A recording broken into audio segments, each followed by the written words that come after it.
My salary and bonus itself was 2 crores, and my stock options per annum was another 2 odd crores. So roughly 4 crores. So that was like a 1.1 crore property which you bought in 2005. 2005. What is the value of it right now? And now it's about 6.5, maybe 7 crores.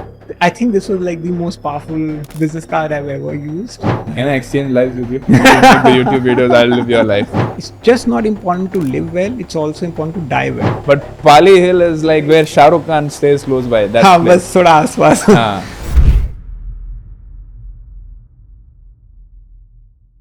You're one of those special people who have achieved kind of the impossible in this country, which is how to achieve financial independence before you turn 60, right? That's and true. You are somebody who has achieved that at the tender age of 47. How exactly does somebody know that they have enough money to kind of say, this is done, I'm not working anymore? In my community of friends, etc., or relatives, not many people even paid attention to the fact that how much is enough.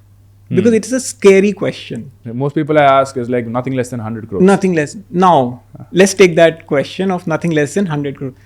Their expenses, even if they got the 100 crores, it'll take them 10 generations to get rid of that money. Yeah. So that 100 is a wrong one to begin with. Right. The reason why it is 100 is because they don't know what to do with their time. So what was it for you? So I'm now going to say something which people sometimes may think of it as little dark. It's just not important to live well, it's also important to die well. Because I've seen what old age can do to my closest relatives, my grandfather, my grandmother, they've suffered. You don't want your last 5 years, at least jitna mere haath mein hai, kuch to karoon. Right. How long do you want to live? I don't mind as whatever is achieving, but I want to have a physically fit life. Okay, so 3 years you work out, 3 hours you work out, and then what else do you do in a day? So we come back and there's a 3-hour gap. We eat our food and I actually sleep for 1 hour. Then from 2 to 3 I sleep. Like afternoon nap? Afternoon nap, mandatory. 4 to 7 I'm at the golf course. 4 to 7 golf? Golf also you play? Yes. Okay. But there's a reason for it because morning wala is very supremely physically intense. The golf is mentally intense. It's a very slow game. You have to concentrate. And every day you do this? I do this every day. And the last 3 hours are from 8 to 11, which is study time. Okay. Then I study finance with Sharan. And I look at the YouTubes that you post. And can I exchange lives with you? You make the YouTube videos, I'll live your life. Yes, sure. When you're 48, you could do this much before. At 40, I decided I want to leave when I touch 50 years. Okay. Randomly, I picked up a number. It was 10 crores. Okay. And at that age of 40, did you have a sizable savings? Itna nahi tha. Okay. Obviously, it was not 10 CR. Okay. I may have been about 30% of that number. Okay. At the age of 40? At the age of 40. Must have been a 2-3 crore portfolio. Okay. So, how have you invested this 10 crore portfolio of yours? How have you divided this money to make it last until your lifetime? First of all, I have a great advisor and a mutual fund distributor taking care of my investments. I've always believed in a good advisor by your side. Okay. And our equations are very, very simple. 70% of my money is either in mutual funds or PMS, so equities. And 30% stock market. 70%. 70%. And 30% is currently it is in gilt funds. Currently. So can you explain what a gilt fund is to the audience? It's a debt fund and the underlying guarantee is Government of India. And they issue bonds which you can buy and it's eternally risk-free because it's guaranteed by the Government of India. Got it. How did you start off? Can you walk us through maybe your education? What is your first job? So can you get back from there? So my background is that I'm a Fauji's son. Fauji's son, meaning you were an army brat. Well, Air Force brat. My first job was about selling computers. What did you study? I studied BCom honors. Okay. So thankfully that Where? So this is in Delhi University, Hansraj College, and that's where I studied. That's where I did my graduation, and school was Air Force Bal Bharati. So from BCom, how did you get into sales? How did that happen? So the first job I got was about selling computers. That just happened? That just happened randomly. I looked at a job application, applied, they took me. And funnily enough, the first sales call I made was to a finance company to sell computers. And they were buying computers to set up an NBFC. Okay. I sold the computers and I saw this young set of just like, youngsters today. There were these young 23-year-olds starting a finance company and they made a job offer to me. Okay. And they just said like, stop selling computers, come join the sunrise industry of the future, financial services. NBFC is the future. Okay. So how much were you making in that sales job when you started? Must be everything put together, maybe 8,000-10,000 bucks or something. 8,000 Per month? Per month. This yeah. was in 92. 92. So, okay, so 12,000 rupees per month. And when we joined this NBFC, what was the pay you They got? made it, I think, 17,000 rupees Okay. or So, something. good hike. Which is a pretty good hike. And just like the way I came into an NBFC, my next big role also happened to be in a very large NBFC, which was with the Tatas. The Tatas had a finance company called Tata Finance. Okay. So then suddenly the shift happened to a much bigger brand. Same work, but in a bigger brand. Same work, big scope. So how much was your salary at this point? I think they took it to about 23, 24. So the Okay. Tatas won't pay much, but then the brand was like spectacular. Right. So that whole journey lasted in NBFCs about 7 years. Including Tata. Including Tatas. Okay. There is this new animal that comes into the world called mutual funds. The first really big story happened when Kothari came in as a private sector fund and Templeton launched their business in India. Franklin Templeton. Franklin Templeton. So Got they it. were the really first big. Which year was this? This was, I think, 94, 95 is when Okay. Templeton kind of came in. This is when I was born. Yes. So back when you started, let's say the mutual fund industry was zero investment. Literally. Zero, right? Literally. I think today it's something like 45 lakh crores. 45 lakh crore. And they're saying that by the end of 2030, it will become 100 1 lakh. crore. 100 lakh crores. 1 crore. I like Yes, that word. Yes. That's correct. Nice. So you were 23,000 at Tata. Yes. And now? That's, but then 10 years would have passed also. Of course. So suddenly that number became almost 25 lakhs per annum. Got it. At the 2000, which year? 2000. Exact. Year 2000, you were making 25 lakhs 24, per annum. 23 lakhs. Wow. Ban gaya tha. So before we get to continue the professional journey, because of such a sudden increase in your income, did your lifestyle change? Like what happened? Yeah, totally. What happened? Look, I am a big spender. I like to spend. And how old were you at this point of time? I would have been 32, 33. Okay. So 32, 33, coming to Mumbai with a 25 lakh package. Yeah. Franklin Templeton. Yeah. And then we take these houses which are either in Pali Hill or, You bought a house in Pali Hill. I didn't buy the house, sorry, Okay. rented accommodation. But Pali Hill is like where Shah Rukh Khan stays close by. That Haan, place. bas thoda aas-paas. Ah. But then rentals were kind of okay at that point in time. Okay. Must have been 75,000 rupees at that point in time. Oh, rent. I Okay. always was very willing to pay well for a house. There's a reason for it because it sounds like an investment at that point in time. Huh. But then please remember, salaries at that time were increasing by 10 to 11% per annum. Hence, the salary was doubling every 4 years or 5 years. Now it's not the case. Now it's not the case. So the rentals were not increasing at the same proportion. So what I figured out is there's no harm in staying at a good place as long as you know that in 4 years your salary is doubling. Got it. I went straight from a Zen. There was a Zen store. Maruti had this fancy car called the Zen. Right. I went straight from the Zen to Mitsubishi Lancer. We come on this planet only once. What's the point of living poor and dying rich? Yeah. People save all the money and one fine day they die. Yeah. So you were investing when you got to 25 lakh package. Were you investing at the age of 32? 100%. You should.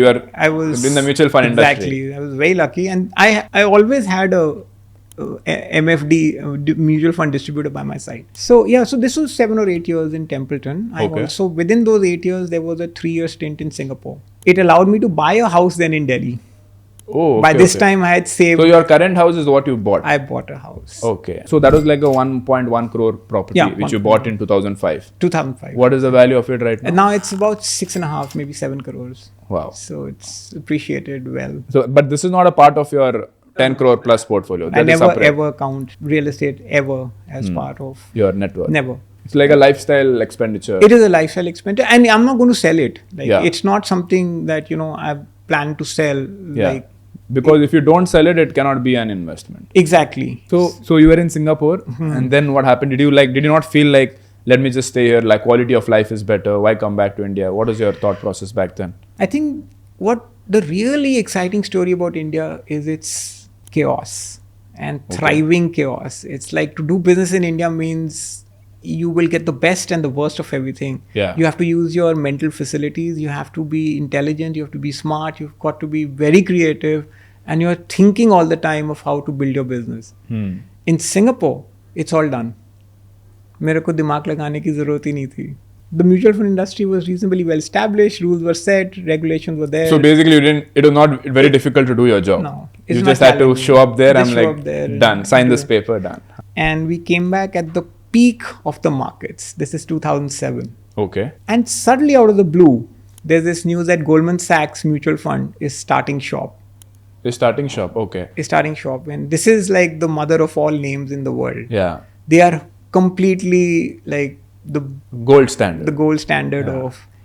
And we're all wondering like who will join Goldman, like you know, it has to be. So Goldman is announcing I'm coming to India. Yeah. And I read it in the papers and I said, oh God, the guy who joins them will be like, wow, would be such fun to know this guy. And randomly I applied for it. Okay. Got the name of the person. So back then applying, it's not like LinkedIn apply, no? No, How was it? email apply. Okay. Figured out who the person was. It was some guy in Hong Kong who was meeting people. I got the name, I got his email ID, and I just literally randomly wrote to him. Okay.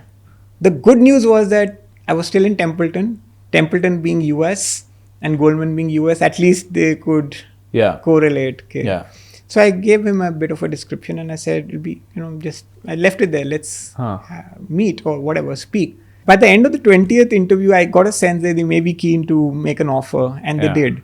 And so I was like hired to start the Goldman's mutual fund business in India. Wow. So you were like the India head. I was like the India business head. And then what was your salary at that point? A crore and 10 lakhs. So suddenly 70 lakh. What year was this? This is 2007 end, just starting of 2008. And then it's crazy, Sharan, that my card, when I got my card, this was like having I think this was like the most powerful business card I've ever used. Like I would just say I'm from Goldman and the doors would open. Okay. It was a pretty crazy time. So 2007 end is when things, if you remember, start to get a little wobbly in the global markets. Right. And the world kind of gets into a tumultuous story in 2008 with Lehman collapsing and Merrill Lynch. And suddenly in 6 months, the world is on its head. From what was supposed to be like the best phase turned out to be the worst phase for financial services. Okay. Did you lose your job? I did lose my job. Okay. Literally lost my job overnight. Okay. Goldman decided to leave shop to kind of just not launch the business. So Goldman never made an entry. They just fired you in one day. They just fired 6-7 of us. Two things happened in 2008, and this is very important. One is the world markets went crazy, and Goldman and Morgan and everyone wanted to defend their home base, which is America, rightly so. Another very big event happened in Bombay, which is 26/11. Okay. The terror attacks. And the reason why I bring that up is because I'm a speaker on the economic costs of terrorism on this country. Okay. Because we've lived in Srinagar, Punjab, Delhi. Right. And then I personally encountered how companies can walk off after a terror attack. So Goldman, two things happened. They really got flustered with what happened on 26/11. And then the financial crisis happened simultaneously. They decided not to carry on with the business. I lost my job. So from the peak of Goldman with a crore ka salary to becoming jobless. What happened? What happened was the last of the large organizations in the country were setting up their mutual fund company, which is Axis. They hadn't done it. They hadn't done it at all. In 20 years, they were missing. So HDFC had a mutual fund. ICICI had a mutual fund. Everyone had a mutual fund. Axis didn't. And then suddenly out of the blue, I hear that Axis is launching its mutual fund.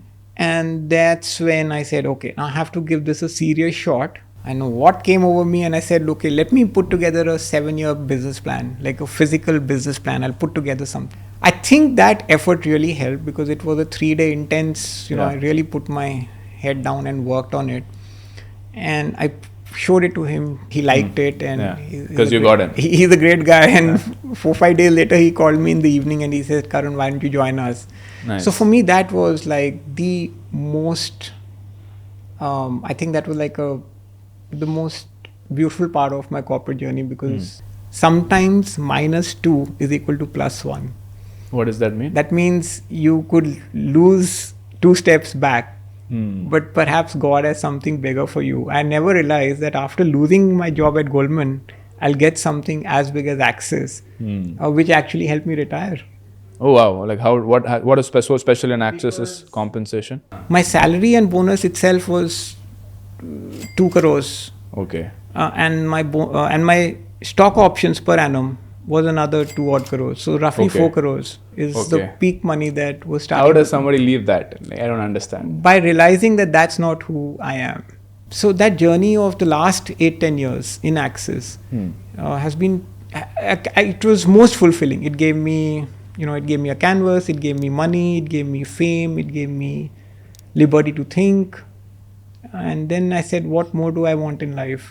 That's when So that would be like the peak of your career. peak of my absolute peak of my career. Right. It couldn't have been bigger than this. And that is the most difficult phase for a person to retire as well, because they're like, this is so much money that I'm making. I'm at the peak of my career. How were you able to get out of it? Finally, the money has to work for me. I can't work for money forever. Okay.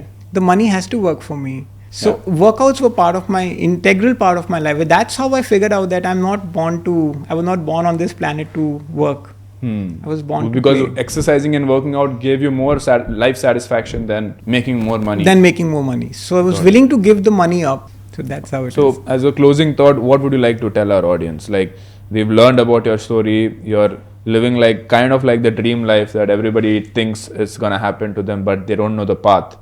Look, for such people, like, what advice would you like to give? It's only one piece of advice. There's a little diya that is glowing in everyone's conscience. Listen to the diya, don't let it blow away.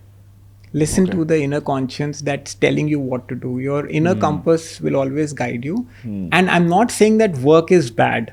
I'm saying if it's not a great environment, then don't push yourself into working. But if you love your job, get the money and enjoy. Right. Alright guys, I'll see you in the next one.